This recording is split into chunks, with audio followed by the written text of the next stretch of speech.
I don't have any reaction. Why should I react the opposition? But let me just tell you from the government side, we are honest. We are here to make sure the safety of the citizens of the state.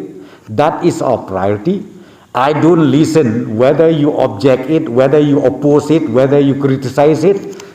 We welcome all. But let me just tell you once again, team of health department, till today, they hardly sleep.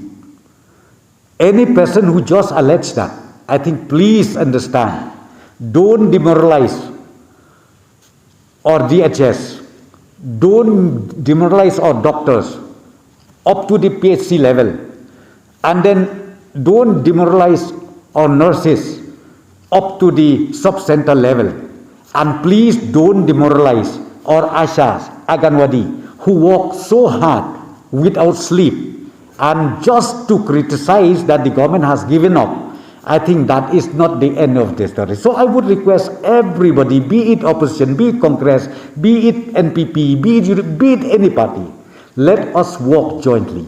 And I am here to accept the suggestions, views submitted by all concerned. We are here to listen, and we are here also to implement those suggestions submitted by different concerned stakeholders.